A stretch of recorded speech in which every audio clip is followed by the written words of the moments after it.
Hello dear student, आज के इस कक्षा में हम लोग पढ़ेंगे कक्षा 6 का विज्ञान और उसके अंतर्गत अध्याय 3। क्योंकि पहला और दूसरा अध्याय को मैं पहले ही पढ़ा चुका हूँ, तो आप उस वीडियो को ज़रूर देख लीजिएगा। और ये अध्याय 3 है और उस अध्याय को पढ़ने के बाद ही इसको पढ़ेगा, क्योंकि इससे क्या होगा, आपको समझ में आएगा अच्छे से। और इस वीडियो के माध्यम से हम सभी के सभी परिभाषाओं को आपको बताएंगे और अच्छे से समझाएंगे और पूरे के बारे में हम आपको अच्छे से जानकारी देंगे। तो चलिए बिना देरी के हुए वीडियो को स्टार्ट करते हैं। अध्याय 3 जब आप खोलिएगा तो उसमें आपको दिखेगा अध्याय 3 का जो नाम है, उचित आहार स्वस्थ शरीर का आधार। उचित आहार स्वस्थ शरीर का आधार, ये अध्याय 3 का नाम है।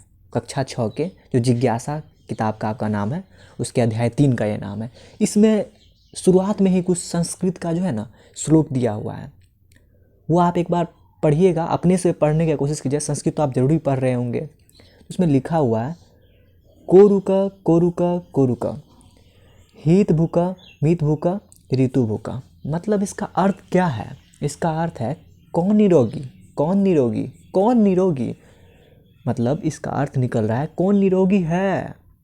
कौन निरोगी है? वह व्यक्ति जो समय और स्थान के अनुकूल पौष्टिक और उचित मात्रा में आहार लेता है, वो क्या है? निरोगी है।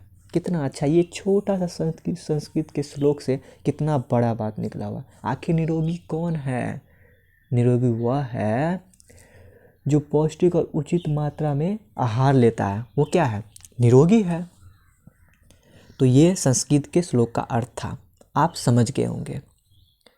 और विज्ञान है तो विज्ञान में रोग के बारे में भी, ये सभी चीज़ के बारे में असली ज्ञान क्या है, विज्ञान, वो मैंने पहला अध्याय में आपको अच्छे से बता दिया है और आप समझ भी गए होंगे विज्ञान क्या होता है। तो चलिए स्टार्ट करते हैं। आप किताब खोल के आप बैठे होंगे और जो मैं बताऊंगा कॉपी पे लिखने के लिए वही लिखना, अभी कुछ नहीं लिखना। अभी मैं जैसे बताऊंगा वो लिखना है आपको। यहाँ देखिए, जब आप किताबें खोलिएगा तो वहीं पे यहाँ पे लिखा हुआ है आज का सुविचार। यहाँ देखिए, मेदू और मिष्टी आपस में बात कर रही, और बोर्ड पे कुछ लिखा हुआ है। बोर्ड पे क्या लिखा हुआ है? अन्नेन जतानी जीवंती। मतलब इसका अर्थ क्या है? ये कहाँ से लिया गया है? उपनिषद, तैत्तिरीय उपनिषद से। इसका अर्थ है आहार जीवित प्राणियों को जीवन देता है। बिल्कुल, आप और हम खा रहे हैं तभी तो जिंदा है ना। तो जीवन हम लोग को कहाँ से मिल रहा है? आहार से मिल रहा है। तो वही आहार के बारे में इस तीसरे अध्याय में अच्छे से हम लोग पढ़ेंगे, कॉपी पे भी लिखेंगे और अच्छे से याद करेंगे, जो कि आगे भी हमें काम आएंगे।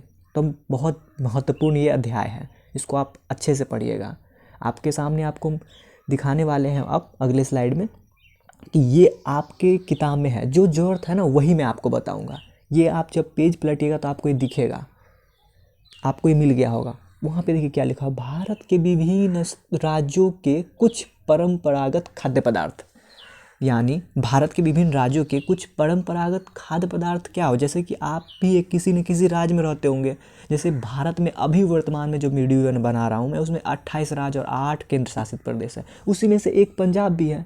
पंजाब में क्या उगाई जाती है? मक्का, गेहूँ, चना। आप अपने से बड़ों से पूछिएगा, किसी से भी तो पूछेगा पंजाब में क्या उगाई जाती है, पंजाब वहाँ क्या होता है, वो आपको अच्छे से बताएंगे।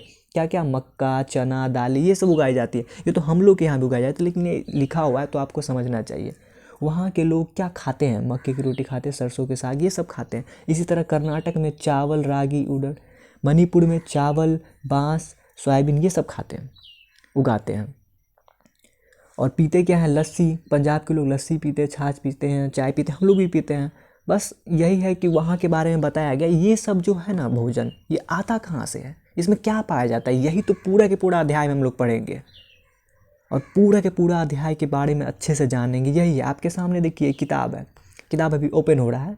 आप भी अपने सामने किताब ओपन करके रखे हुइएगा अच्छे से। देखिए किताब है, ये तो आपका किताब है, किताब है आपका। देखिए यहाँ देखिए, ये अभी मैंने बताया है, जस्ट तुरंत बताया इसके बारे में। ये किताब आपका पहला पेज में कितना अच्छा से लिखा हुआ है। इसी तरह देखिए, ये था आपकी किताब, पेज नंबर कितना पे था? पेज नंबर 38 में था, 37 में। देखिए 37 में ये कितना अच्छा से लिखा हुआ था। यही तो अभी मैं आपको बताया हूँ। आप अपने पास किताब खोल के रखे रहिएगा, किताब बहुत ज़रूरी है खोल के रखना। इसी तरह देखिए, आप यहाँ देखिए, समय के साथ पाक पद्धतियों में परिवर्तन। जो खाना बनाने की विधि है ना, वही तो पाक पद्धति होता है, जो खाना हम लोग घर में बनता है। पहले जरा सोचिए, पहले के समय जो आप अपने दादा दादी से पूछेगा, पहले कहाँ पे खाना बनता था? चूल्हा पे बनता था। ये देखिए कितना अच्छा से खाना बनाया जा रहा है चूल्हा पे, पहले के समय बनता था। और अब आधुनिक गैस का चूल्हा ये बन गया है। देखिए ये सब क्या है? खाना बनाने का विधि है। और ये पोषण के बारे में इस अध्याय में पढ़ेंगे, इसलिए इससे पहले जाना खाना बनता कैसे, इसलिए ये सब चीज़ को दिखाया गया। आपके किताब का ही ये फ़ोटो है और कहीं का। देखिए सिलबट्टा, सिलबट्टा का उपयोग अभी करते होंगे ना भी करते होंगे, लेकिन देख लीजिए सिलबट्टा। और जिसके पास सिलबट्टा नहीं हो तो अब एडवांस हो गए हैं तो इलेक्ट्रिक ग्राइंडर, ग्राइंडर होता है, मिक्सिंग ग्राइंडर जिसको हम लोग बोलते हैं, मिक्सी ग्राइंडर, उस पर खाना बनता है। यही है, ये सब क्या है? पोषण बनाने का एक विधि है, मतलब खाना बनाने का एक विधि है, पाक विधि बोल सकते हैं इसको। खाना कभी बनाया नहीं जाता, खाना पकाया जाता है। खाना बनाने की विधि को पकाना कहते हैं, खाना बनाने की विधि को पकाना कहते हैं। तो ये आप जान गए होंगे, खाना पकाया जाता है। तो ये सब क्या है? एक विधि है, कैसे चूल्हा पे बनाया जाता है, यही है। और यहाँ देखिए, जब आप किताब पलटिएगा तो वहाँ पे आपको दिखेगा, जैसे देखिए कितना अच्छा मेला यहाँ लगा हुआ है, कितना स्वस्थ आहार स्वस्थ जीवन। क्या है? यहाँ राजधानी आहार है, यहाँ गुजराती आहार है, यहाँ असमिया आहार है। ये सब क्या है? यानी ये सब भोजन है। इस भोजन में क्या सब पाया जाता है ना, इसी अध्याय में हम लोग पढ़ेंगे। इस भोजन में क्या क्या पाया जाता है, ये सभी के बारे में जानेंगे इस अध्याय में हम। भोजन के घटक क्या क्या है, ये सब जानेंगे इस अध्याय में, और कॉपी पे भी लिखेंगे अच्छे से। ये फोटो के माध्यम से आप समझिए ये सभी कहाँ से आया है। फोटो के माध्यम से तो आप समझ ही गए होंगे कि ये जो भोजन सब है, ये सब आ कहाँ से रहा है, भोजन के घटक क्या है। ये पूरा घटक का जो एक एक लाइन है ना, वो सब ही मैं आपको अच्छे से बता रहा हूँ आगे, आप देखते रहिएगा बस। यहाँ देखिए, भोजन जो है ना वो शुरू होता है तो सबसे पहले उसका जो है मेन परिभाषा उसमें आता है, सबसे पहले होता है संतुलित आहार। संतुलित आहार कहते हैं किसको, ये आपको कॉपी पे अभी के अभी लिखना है। संतुलित आहार किसको कहते हैं? इस अध्याय में सबसे पहला शब्द जो लिखना है ना आपको, वो लिखना है संतुलित आहार किसे कहते हैं। संतुलित आहार किसे कहते हैं? हमारे भोजन में कार्बोहाइड्रेट, प्रोटीन, विटामिन, खनिज लवण, वसा आदि के संग्रह को संतुलित आहार कहते हैं। ये आपको कॉपी पे लिखना है। संतुलित आहार जान गए, यानी कार्बोहाइड्रेट, प्रोटीन, विटामिन, खनिज लवण, वसा, ये सभी जो होते हैं ना खाना में, हमारे खाना में यही सब पाए जाते हैं, और भी पाए जाते हैं, लेकिन ये सब मुख्यतः पाए जाते हैं। यही घटक है हमारे भोजन के। आप देख सकते हैं नीचे में लिखा हुआ, ये आपको ऊपर वाला लिखना है कॉपी पे। यहाँ देखिए कार्बोहाइड्रेट का आहार, कार्बोहाइड्रेट का आहार में देखिए क्या है, आलू है, गन्ना है, केला है, ये सभी क्या है, ये सब में कार्बोहाइड्रेट पाए जाते हैं। आपको यहाँ पे भी कॉपी पे लिखना है, यहाँ पे कार्बोहाइड्रेट लिखना है, और कार्बोहाइड्रेट लिखने के बाद ऐसे डैश दे के इसमें से 5 नाम लिख लेना है। इसमें से 5 नाम को लिख लेना है, जैसे कि आलू, गन्ना, केला लिख लीजिए, मक्का लिख लीजिए, ये सभी को लिख लेना है कार्बोहाइड्रेट में, यानी कार्बोहाइड्रेट इसमें पाया जाता है। आपसे पूछेगा आलू में क्या पाया जाता है, आप बोलिएगा कार्बोहाइड्रेट। गन्ना में क्या पाया जाता है, कार्बोहाइड्रेट। केला में क्या पाया जाता है, कार्बोहाइड्रेट। गेहूँ में क्या पाया जाता है, कार्बोहाइड्रेट। ये सभी आपको जानना चाहिए, आपको बहुत ज़रूरत है ये कार्बोहाइड्रेट में, मतलब किस में पाया जाता है, ये बहुत ज़रूरी है, आपको आना चाहिए। यानी आप समझ गए होंगे कि संतुलित आहार किसे कहते हैं। हमारे भोजन में जो पाए जाते हैं ये कार्बोहाइड्रेट, प्रोटीन, विटामिन, खनिज, वसा, ये सभी क्या है, ये संतुलित आहार है। और कार्बोहाइड्रेट होता क्या है, किस में पाया जाता है, ये मैंने आपको बता दिया। कार्बोहाइड्रेट की ये 5 इसमें से लिख लेना है, और ये सभी को समझना है कि आम में क्या पाया जाता है, कार्बोहाइड्रेट पाया जाता है। और अभी कार्बोहाइड्रेट के बारे में थोड़ा सा और 1-2 लाइन आपको हम बताते हैं। यहाँ देखिए कार्बोहाइड्रेट और वसा हमें ऊर्जा प्रदान, यानी हम लोग जो ऊर्जा इतना दिखा रहे हैं ना, ऊर्जा आता कहाँ से है, यानी कुछ भी कर देते हैं तुरंत जो एकदम ऊर्जा हम लोग को मिलता है, कहाँ से मिलता है, ये कार्बोहाइड्रेट। और कार्बोहाइड्रेट किस में पाया जाता है, मैं आपको अभी जस्ट बताया हूँ। आलू, ये सब जो देखें आप, वो सब किस में पाया जाता है, आलू में क्या पाया जाता है, कार्बोहाइड्रेट पाया जाता है। और उसके बाद एक है वसा, वसा भी तो संतुलित आहार का ही भाग है। तो वसा जो तेल देख रहे हैं ना, इस सीधे समझिए, आपसे कोई पूछेगा कि वसा 2-3 वसा का नाम बताओ जिसमें वसा पाया जाता है, सीधे तेल वाला बोल दीजिएगा। तेल वाला मतलब क्या, सोयाबीन का तेल, आप खाना में क्या खाते हैं, सरसों का तेल, जो भी देख रहे हैं ना, तेल, नारियल का तेल, और दूध, दूध में तो तेल थोड़ा थोड़ा होता है, आप जो कभी कभी गौर कीजिएगा उसमें भी तेल रहता है। ये सब क्या है, बादाम में भी तेल होता है, बादाम का तेल सुने होइएगा। ये सभी क्या है, तेल वाले जितने भी शब्द होंगे ना उसमें क्या वसा पाया था। तो यानी आपने कार्बोहाइड्रेट समझ गया, वसा भी समझ गया। अब आगे देखते हैं, इसमें भी वसा करके ऐसे करके वसा लिख लीजिएगा और वसा करके डैश, इसमें से 2-3 नाम जरूर लिख लीजिएगा। जैसे लिख लीजिएगा सरसों का तेल, जो भी तेल वाले ना उसे वसा कहते हैं सीधा। 2-3 इसमें का तेल का नाम लिख लीजिएगा, सोयाबीन का लिख लीजिएगा, तिल का, जो भी लिखना है 2-3 लिख लीजिएगा। इसी प्रकार से मैंने कार्बोहाइड्रेट समझा दिया, वसा समझा दिया। अब बारी प्रोटीन की है। प्रोटीन क्या है, हमारे पदार्थ जो है ना, पदार्थ हमारे शरीर की वृद्धि और मरम्मत में सहायता करते हैं। मतलब प्रोटीन जो है ना, प्रोटीन वो जो हम वृद्धि, जैसे कि हम लोग कभी कभी हाइट हम लोग का बढ़ता है, हमारे उम्र के साथ हमारा हाइट भी बढ़ता है, एक समय आने पर रुक भी जाता है। तो जो बढ़ता है ना हमारा हाइट, वृद्धि, हमारे शरीर में जो मसल्स है, हमारे शरीर में हाथ पैर देख रहे हैं वो सब थोड़ा मोटा वोटा वृद्धि होता है, किस कारण से होता है, वो प्रोटीन के कारण से। कभी सुने होंगे बचपन में, बाप इसमें दाल में प्रोटीन है, इसमें प्रोटीन है। ये सब क्या है, प्रोटीन है। यानी कि पादप, यानी आप अच्छे समझ गए होंगे कि पादप क्या होता है और जंतु क्या होता है। पादप मतलब पेड़ पौधा और जंतु मतलब जानवर। तो ये सोचिए कि प्रोटीन किस में पाया था। अगर पादप स्रोत देखा जाए तो प्रोटीन का सुने होगा दाल, तो क्या है, अरहर का दाल, अरहर का दाल हो गया, चना का दाल हो गया। ये सब में क्या है, चना में भी क्या है, प्रोटीन है। ये सब, सोयाबीन में भी प्रोटीन है। अब सोयाबीन के तेल में क्या था, आप पढ़े थे, वसा था। सोयाबीन के तेल में तो वसा था। इसी तरह से आप जंतु स्रोत में भी अगर देखिएगा तो मछली में क्या पाया जाता है, प्रोटीन, प्रोटीन पाया जाता है। मुर्गे का मांस में क्या पाया जाता है, प्रोटीन। दूध में प्रोटीन। दूध, आपसे कोई पूछेगा ना कि जी ऐसा नाम बताओ, ऐसा किसी खाने वाले पदार्थ का, संतुलित आहार का नाम बताओ या खाने वाले का, तो आप बोलिएगा दूध एक ऐसा मात्र चीज़ है ना जिसमें सभी के सभी पाए जाते हैं भोजन के घटक, कार्बोहाइड्रेट, प्रोटीन, विटामिन, खनिज, सभी के सभी दूध में पाए जाते हैं। तो आप ये याद रखिए, दूध में सभी चीज़ पाया जाता है, इसलिए तो दूध पिया जाता है ना, सभी दूध पीते हैं। दूध का इतना सारा इस्तेमाल किया जाता है, यही कारण है। अंडा, पनीर में क्या पाया जाता है, प्रोटीन पाया जाता है। और प्रोटीन को ही शरीर वर्धक भोजन कहा जाता है, क्योंकि शरीर में हमारा वृद्धि करता है। क्यों कहा जाता है, क्योंकि हमारे शरीर में वृद्धि करता है वो, इसीलिए। तो प्रोटीन भी आप समझ गए, कार्बोहाइड्रेट, प्रोटीन, वसा, ये तीनों आप समझ गए। यहाँ पे भी आप क्या करिएगा, प्रोटीन लिख के इसमें से 1 2 3 और 1 2 3 इधर से भी लिख लीजिएगा, 2 3 4 5 लिख लीजिएगा। प्रोटीन, आपसे कोई भी पूछे कोई कि चना में क्या पाया था, प्रोटीन पाया जाता है, बस यही लिखना है आपको। और जब आप किताब पलटिएगा, आपको किताब में दिखाता हूँ, अभी आपके सामने किताब होगा, अपने सामने किताब रख के ही आपको पढ़ना है, क्योंकि किताब सामने रहेगा तभी तो आप जान पाइएगा ना अच्छे से। ये मैंने बता ही दिया है आपको खाना बनाने का विधि। ये देखिए, अभी आपको दिखाता हूँ।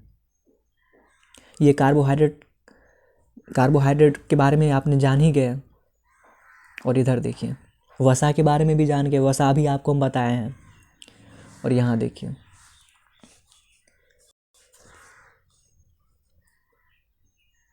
ध्रुवीय भालू की त्वचा के नीचे बहुत अधिक वसा एकत्रित होती है। यह वसा ऊर्जा स्रोत के रूप में कार्य करती है। यह उनकी महीनों लंबी सर्दियों की नींद की अवधि, शीत निष्क्रियता के समय बिना खाए जीवित रहने के लिए सहायता करती है। यानी ध्रुवीय भालू देख रहे कैसा दिखता है, ध्रुवीय भालू इस तरह दिखता है। और त्वचा के नीचे इसका क्या पाया जाता है, वसा पाया जाता है त्वचा के नीचे, यही है। इसके बारे में जानिए, ध्रुवीय भालू के नीचे क्या, त्वचा के नीचे क्या पाया जाता है, वसा एकत्रित होती है। और ये आपने अभी जब तुरंत समझा है कि क्या होता है, प्रोटीन किस में पाया जाता है। अभी आपने चना, अरहर दाल, ये सब तो जान ही गए होंगे, आपको बताने का जरूरत है ही नहीं आप हमें। यहाँ एक और देखिए, छत्रक, मशरूम में क्या पाया जाता है, मशरूम में प्रोटीन पाया जाता है। यानी आपसे अगर कोई पूछे कि मशरूम में क्या पाया जाता है, तो आप बताइएगा कि मशरूम में प्रोटीन पाया जाता है, बस यही आपको पढ़ना है।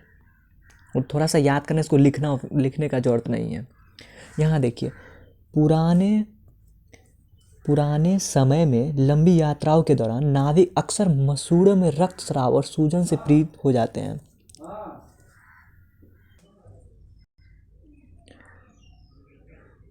यानी 1746 की लंबी यात्रा के दौरान स्कॉटलैंड के चिकित्सक जेम्स लीड ने देखा कि जिन नाविकों ने नींबू और संतरे का सेवन किया वे इस रोग से मुक्त हो गए। मसूड़ों से रक्त आना और उसमें सूजन स्कर्वी रोग के लक्षण है।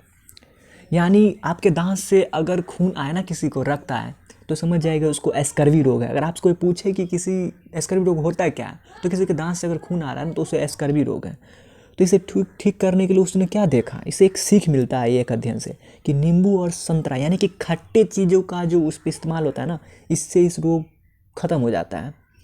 यानी देखिए, स्कर्वी रोग को ठीक करने के लिए खट्टा चीज़ का आवश्यक, नींबू और संतरा, ये ऐसा लिखा हुआ है इस बुक में, ये था। और एक और अध्ययन यहाँ पे देख लीजिए, अध्ययन 2 के हिसाब से 1960 के दशक में भारतीय वैज्ञानिकों ने पाया कि हिमालय क्षेत्र और भारत के उत्तरी मैदानी इलाकों में मानव आबादी में गर्दन के अगले भाग में सूजन के लक्षण व्यापक थे। यानी गर्दन के पास थोड़ा सा फूला हुआ। भारत सरकार ने मापदंडों के अनुसार सामान्य नमक में आयोडीन की पूर्ति करने का प्रयास किया, जिसे आयोडीन युक्त नमक कहते हैं। अब आप जान गए होंगे आयोडीन युक्त नमक किसे कहा जाता है। आयोडीन मिला दिया जाता है नमक में, उसको आयोडीन युक्त नमक कहा जाता है। नमक में क्या पाया जाता है, आयोडीन। आपसे कोई पूछे नमक में क्या पाया जाता है, आयोडीन बोलिएगा। आयोडीन युक्त नमक भी कहा जाता है। आयोडीन युक्त नमक के सेवन से उपयुक्त लक्षण स्पष्ट रूप से कम हो गए। यानी इसे करने के बाद स्पष्ट रूप से कम हो गए। और इसके कमी से जो रोग हो रहा था, उस रोग का असल में नाम क्या था, घेंघा।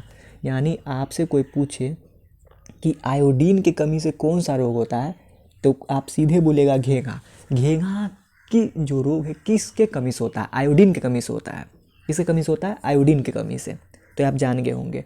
इसी तरह मैं आपको अब दिखा रहा हूँ स्लाइड में कि देखिए, ये सब तो आप अध्ययन 1 अध्ययन 2 सब समझ गए होंगे। और देख लीजिए, एक और अध्ययन था कि आप ये तो जब समझ गए होंगे कि घेंघा किसके कारण होता है, घेंघा रोग आयोडीन की कमी से होता है। ये सभी को आपको आगे बताएंगे कैसे लिखना है, ये इसका लिखने का भी तरीका मैं आगे बताऊंगा। एक और अध्ययन देखिए, और भी जानना है आपको। नमक की खेती अगरिया नामक जनजाति समुदाय, मतलब जनजाति जो होता है ना, आप पढ़िएगा। दूसरा विषय में आप लोग को जनजाति के बारे में अच्छा से बताया जाएगा। जनजाति समुदाय की एक पारंपरिक प्रथा है। वे कच्छ के छोटे रण तथा गुजरात के अन्य भाग में नमक की खेती करते हैं। नमक की खेती के लिए वे 8 महीने तक रेगिस्तान का भीषण गर्मी में रहते हैं और समुद्री के पानी से नमक प्राप्त करने के लिए कड़ी मेहनत करते हैं। यानी कि रेगिस्तान इसमें है एक शब्द। रेगिस्तान क्या होता है, मैं पहले ही पहला और दूसरा अध्याय में रेगिस्तान के बारे में बहुत अच्छा से बता दिया था। तो आप आशा करते हो वो वीडियो देखे तो आपको अच्छे से पता चल गया रेगिस्तान क्या होता है। ये लोग नमक की खेती करते हैं। जो हमारे और आपके पास नमक आते हैं ना, उसका खेती होता है। उसका नमक बहुत प्रक्रिया से होकर गुजरता है। उसमें आयोडीन जो होती है, आयोडीन की मात्रा होती है, इसीलिए बहुत प्रक्रिया से होता है। यही खेती के बारे में बता रहे हैं कि एक जनजाति नाम अगड़िया नाम का जनजाति है जो करती है। कहाँ करती है, गुजरात में। बस यही था और कुछ नहीं। और हाँ, अब आपको ना कॉपी पे एक बहुत अच्छा से नोट्स बनाना है, जिसमें ये ज़रूर लिखना है विटामिन। विटामिन देखिए, विटामिन के बारे में क्या लिखा हुआ है। Vitamin A B C D. Vitamin कितने प्रकार का होता है, 4 प्रकार के। विटामिन ए यानी कार्बोहाइड्रेट, प्रोटीन, वसा, ये तीनों तो हम आपको बता ही दिया। बचा है किसका बारी, विटामिन का। A B C D. और खनिज, खनिज लोगों ने बताया था ना, खनिज में क्या क्या आता है, कैल्शियम, आयोडीन और आयरन। यानी अभी जो आयरन क्या बोलते हैं, आयोडीन के बारे में आपको बताया, ये क्या है, एक प्रकार का खनिज है। खनिज हम आपको संतुलित आहार की परिभाषा में बता ही दिए थे पहले ही। ये खाद्य घटकों के 2 समूह है जो हमारे शरीर में विभिन्न रोगों से रक्षा करते हैं। यानी हमारे शरीर में रोगों से रक्षा करने में कौन मदद करता है, विटामिन। जो विटामिन खाते हैं ना, विटामिन में क्या क्या आता है वो आगे हम आपको बताएंगे। विटामिन में क्या, ए बी सी डी, बस ये याद रखिए। खनिज में क्या, कैल्शियम, आयोडीन और आयरन। विटामिन और खनिजों को सुरक्षात्मक पोषक तत्व भी कहा जाता है। यहाँ देखिए लिखा हुआ है, विटामिन और खनिजों को सुरक्षात्मक पोषक तत्व भी कहा जाता है। ये आपको कॉपी में ये पूरा के पूरा जो दिख रहा है ना, सभी को वीडियो को रोक के आपको लिखना है। लेकिन लिखना है आपको कक्षा 6 के हिसाब से यही है, और इसे अच्छे से आपको समझना भी है। मैं समझा भी रहा हूँ, विटामिन खनिज क्या है सभी समझाया मैं आपको। और विटामिन और खनिज को सुरक्षात्मक पोषण तत्व क्यों कहा जाता है, अभी यहाँ पे देखिए क्यों कहा जाता है, क्योंकि हमारे शरीर को रक्षा करते हैं। हमारे शरीर को रक्षा करते हैं इसीलिए। और इसमें एक बहुत सा अच्छा सा एक बार बार शब्द आ रहा है, पोषक तत्व। पोषक तत्व, पोषक तत्व कहते हैं किसको, ये तो बताइए पोषक तत्व किसे कहते हैं। देखिए कितना अच्छा से लिखा हुआ है, ऐसे पदार्थ जिनको हम भोजन के रूप में लेते हैं उसे क्या कहते हैं, उसे पोषक तत्व कहते हैं। इसे आपको कॉपी पे लिख लेना है अच्छे से और इसको याद भी करना, पोषक तत्व किसे कहते हैं, ऐसे पदार्थ जिनको हम भोजन के रूप में लेते हैं उसे पोषक तत्व कहते हैं। इसको तो जरूर याद करना। आपको याद अगर नहीं करना तो इसको मत कीजिएगा। आहारीय रेशे जिन्हें रुक्षांश भी कहा जाता है, पत्तेदार साग, ताजे फल, साबुन, अनाज, दालें और मेवे रुक्षांश के अच्छे स्रोत है। यानी कि जो रेशेदार होते हैं ना, रेशे मतलब आहार जो होते हैं उसमें रेशे पाए जाते हैं, उसको कहा जाता है रुक्षांश। बस इसको ज़्यादा नहीं समझना है। मंड, आपसे पूछेगा मंड क्या है, एक प्रकार का कार्बोहाइड्रेट है। ये आपको तो जानना चाहिए था। आपसे अगर परीक्षा में पूछेगा अगली बार सवाल तो मंड क्या है, मंड एक प्रकार का कार्बोहाइड्रेट है, समझ गए। Vitamin A B C D जो है विटामिन का नाम है। खनिज में कैल्शियम, आयोडीन, आयरन ये सब क्या है, ये सब खनिज लवण है, ये आपको जानना था। और मंड एक प्रकार का क्या है, कार्बोहाइड्रेट है। तो आपने कार्बोहाइड्रेट, प्रोटीन, विटामिन, खनिज लवण वसा सभी के सभी बारे में आप लोग अच्छे से जान गए होंगे, मैं आशा करता हूँ। अब थोड़ा सा देख लेते हैं विटामिन में क्या क्या है। यहाँ देखिए विटामिन में क्या क्या है। विटामिन ए बताएं अभी, विटामिन ए में क्या क्या सब हो सकता है, गाजर, पपीता, जो पपीता हम लोग खाते हैं, दूध, देखिए दूध हर जगह आ रहा होगा। एक चीज़ तो कॉमन है, दूध हर संतुलित आहार का हर घटक है बोल सकते हैं। आम, आम देखिए आम में भी क्या पाया जाता है, आम में भी विटामिन पाया जाता है। कुछ कुछ ऐसा होता है ना खाने में जिसमें दो दो चीज़ पाया जाता है, कार्बोहाइड्रेट भी, प्रोटीन भी, विटामिन भी, ऐसा ऐसा भी होता है कभी। ऐसा ज़रूरी नहीं कि इसमें सिर्फ एक ही चीज़ पाया जाता है, ऐसा कुछ नहीं है। कभी कभी ऐसा बदल भी सकता है। गेहूँ, गेहूँ में देखिए गेहूँ वहाँ कार्बोहाइड्रेट पढ़े थे और यहाँ गेहूँ देखिए विटामिन B1 जो है गेहूँ में पाया जाता है। दूध तो आएगा ही आएगा। चावल देखिए, चावल वहाँ कार्बोहाइड्रेट में पढ़े थे और कार्बोहाइड्रेट के साथ साथ विटामिन B1 भी इसमें पाया जाता है। इसी तरह आपको लिखना है विटामिन ए, विटामिन सीधे लिख के विटामिन आपको लिखना है अच्छे से, विटामिन। अब विटामिन लिखने के बाद यहाँ पे देना है डैश, और डैश में इसमें से दो सब में से दो अच्छे अच्छे जो नाम हैं सभी को आपको लिख लेना है। इसी तरह आप देख सकते हैं विटामिन सी में क्या पाया जाता है, विटामिन सी में क्या पाया जाता है, संतरा में पाया जाता है। विटामिन सी किस में पाया जाता है, संतरा में, अमरूद में विटामिन सी। मतलब खट्टा जहाँ पे दिखेगा ना उसमें विटामिन सी पाया था, सीधा आप समझ लीजिए। खट्टा वाले में क्या पाया जाता है, विटामिन सी, जो थोड़ा सा खाने में खट्टा, आंवला खाने में बहुत खट्टा होता है, इसमें क्या पाया, नींबू खाने में बिल्कुल खट्टा होता है, इसमें क्या पाया जाता है, विटामिन सी। विटामिन सी किस में पाया जाता है, जो खट्टा होता है, बस सीधे ऐसे याद रखिए। और विटामिन डी, विटामिन डी आपको पता है जो सूरज होता है ना, सूरज जो उगता है उस समय भी उसमें क्या होता है, विटामिन डी होता है। और यहाँ देख लीजिए मक्खन, दूध तो आएगा, मछली है और मशरूम भी है, अंडा। बस इस सब में से दो लिख लेना। और यहाँ पे जो आप बता ही दिए आपको विटामिन हेडलाइन डालना और ये सभी को लिखना है, आपको लिखना है ये सब कॉपी पे अच्छे से, वीडियो को रोक के। दो आपके किताब में भी है, आप अपनी किताब को खोलिएगा ना तो ये सब मिल जाएगा। आपकी किताब में है, मैं देख सकता हूँ, आप अपनी किताब को खोलिए, किताब सामने में रख के ही पढ़िएगा। अगर आपके पास किताब नहीं है तो आप डाउनलोड कर सकते हैं। मैं पिछला वीडियो में बता दिया हूँ कि किस प्रकार से आपको किताब डाउनलोड करना है ऑनलाइन से। तो आपको किताब आपके पास होना चाहिए, डाउनलोड भी करके मोबाइल में देख सकते हैं, मैंने बना दिया है। ये देखिए, यहाँ देखिए, ये है ना विटामिन के बारे में, यानी किताब में ही है, आपके किताब में ये है, आप अच्छे से देख सकते हैं अपनी किताब में।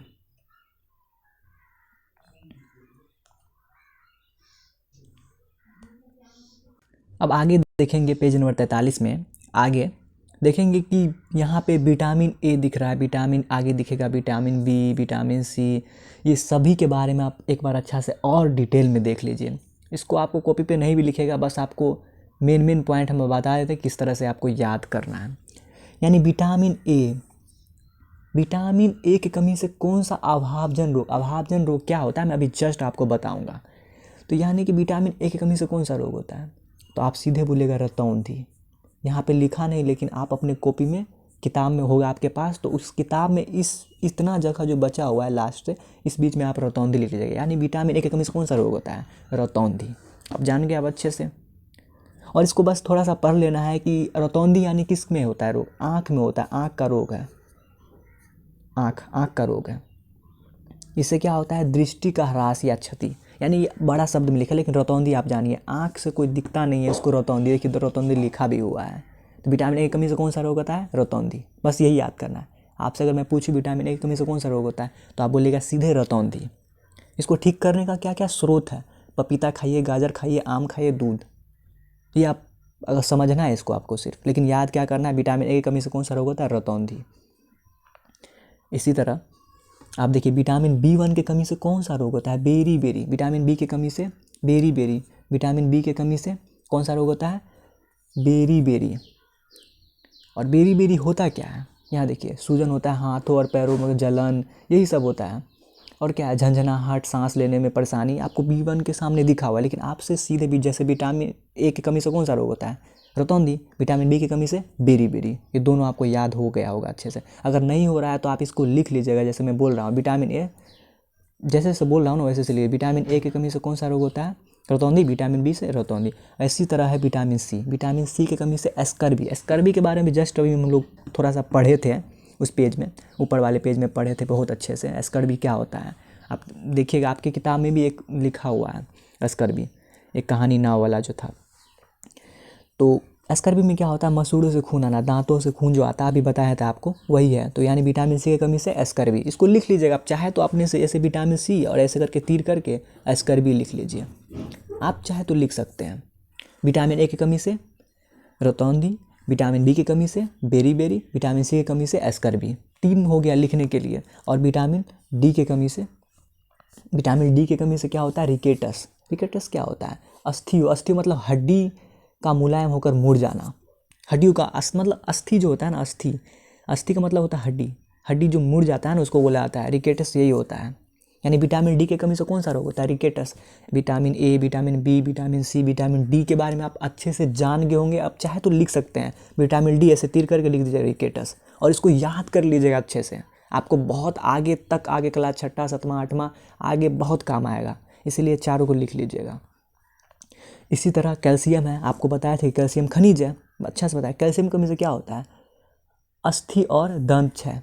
यानी कि दांत में जो होता है, यानी आपका हड्डी जो है ना मजबूत हो जाता है, मतलब कमज़ोर हो जाता है।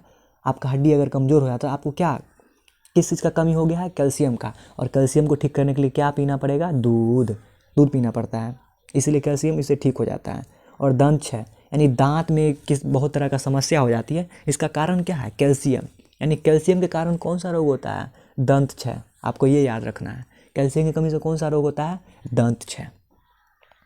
इसी तरह आगे है एक आयोडीन। अभी आयोडीन के बारे में आपको अच्छे से बताया था कि आयोडीन की कमी से कौन सा रोग होता है, घेंघा। आयोडीन की कमी से घेंघा, ये आपको लिखना है अपने कॉपी में, आयोडीन करके तीर लगा के ऐसे घेंघा को लिख देना है बस। घेंघा क्या होता है, गर्दन के पास अगर भाग में एक सूजन जैसा हो जाता है, वही होता है। इसको ठीक करने के लिए क्या है, आयोडीन युक्त नमक को खाना पड़ता है बस। और क्या है, समुद्री शैवाल करके होता है, आप अगले पढ़िएगा 7वां 8वां में आगे पढ़िएगा, ये सभी के बारे में अच्छे से जानिएगा। लेकिन आपको अभी क्या जानना है, आयोडीन की कमी कौन सा रोग होता है, घेंघा बस। और आयरन की कमी से कौन सा रोग होता है, खून की कमी होता है, जिसको एनीमिया कहते हैं। आप लिख लीजिएगा आयरन, अच्छे से लिखिएगा आयरन, अच्छे से आयरन लिखिएगा। और आयरन लिखने के बाद यहाँ पे ऐसे करके तीर लिख दीजिएगा एनीमिया। एनीमिया लिखने के बाद आप कोष्ठ में लिख सकते हैं कि खून की कमी। तो यानी आपसे पूछे कि आयरन की कमी से क्या होता है, आयरन मतलब लौह तत्व, आयरन की कमी से कौन सा रोग होता है, खून की कमी, बस यही जानना है और कुछ भी नहीं। यानी आपने अच्छा से जान गया है कि विटामिन ए की कमी से कौन सा रोग होता है, बी की कमी से कौन, सी की कमी से कौन, डी की कमी से कौन, कैल्शियम की कमी से क्या होता है, आयोडीन की कमी से कौन सा रोग होता है, और आयरन की कमी से कौन सा रोग होता है। यानी कि आप अच्छे से जान गए। और अभी जस्ट मैं आपको विटामिन के स्रोत भी बता दिया हूँ। इसमें एक शब्द था ना, क्या था, एक शब्द था अभावजन रोग। अभावजन रोग होता क्या है, इसको तो आपको कॉपी में लिखना चाहिए। लिखना चाहे तो मैंने पहले से लिख के ला दिया है आपके लिए। यहाँ देखिए क्या है, अभावजन रोग ऐसा रोग, यहाँ देखिए, ऐसा रोग जो हमारी शरीरों को लंबे समय तक क्षति पहुँचाती है। बिल्कुल सही बात है, ये सभी जो रोग है ना, ये सब दंत क्षय, घेंघा, ये सब लंबा समय तक रहता है और बहुत दिक्कत करता है। इसीलिए इसको क्या कहा जाता है, अभावजन रोग। तो परिभाषा आपसे पूछेगा अभावजन रोग किसे कहते हैं, तो ऐसा रोग जो हमारी शरीर को लंबे समय तक क्षति पहुंचाते हैं उसे अभावजन रोग कहते हैं। बस ये आपको लिखना है। और ये सब कैल्शियम सब के बारे में जो बताया था उसे में लिखना है, वहाँ पे कुछ नहीं करना है, कैल्शियम लिख के ऐसे तीर लगा के इसका जो कारण है वो लिखना है बस। और आप किताब में तो आपको दिखाई दिए जो भी जोड़ था। और इस तरह से ही किताब का ये अभी अंतिम आपको बता रहे हैं, अब लगभग ख़त्म ही हो चुका है इसके बारे में। आपको जो जो लिखवाया था आप तो लिख ही लिए होंगे, आपको नहीं लिखे होंगे तो आप वीडियो रोक रोक के लिख लीजिएगा, और कुछ नहीं। ये सब के बारे में तो आपको बता ही दिए हैं। और देखिए यहाँ ये रुक्षांश के बारे में भी स्टार्टिंग में ही आपको हम बताए थे।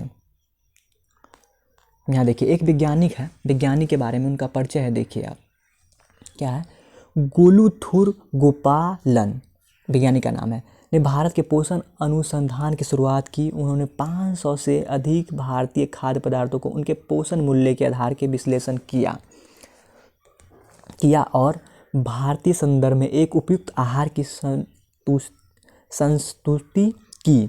उन्होंने भारतीय आबादी की पोषण स्थिति पर किए गए सर्वेक्षण का नेतृत्व किया, जिसने प्रोटीन, ऊर्जा और अन्य खाद्य घटकों के व्यापक स्तर पर कमियों की पहचान की गई। इसके फलस्वरूप 2002 में मध्याह्न भोजन योजना लागू की गई, जिसे प्रधानमंत्री पोषण शक्ति निर्माण योजना पीएम पोषण कहा जाता है।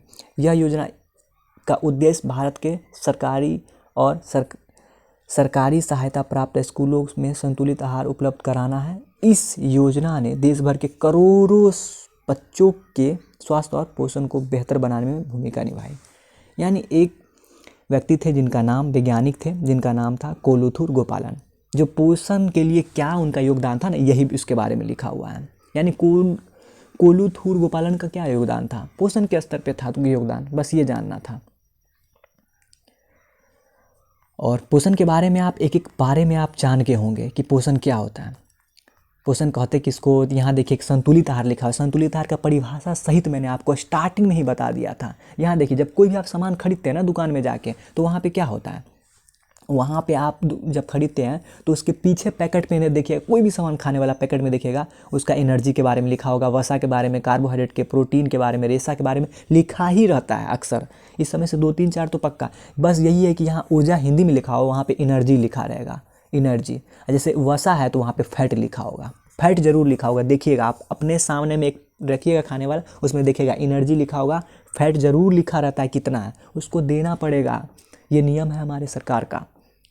तो इससे पता चलता है कि ये क्या है, खाने लायक है, यानी कि ये पौष्टिक है, मतलब इसको खा सकते हैं, इसमें कोई दिक्कत नहीं है। ये आपको बताएगा, उसको बताना पड़ता है जहाँ से वो बनता है।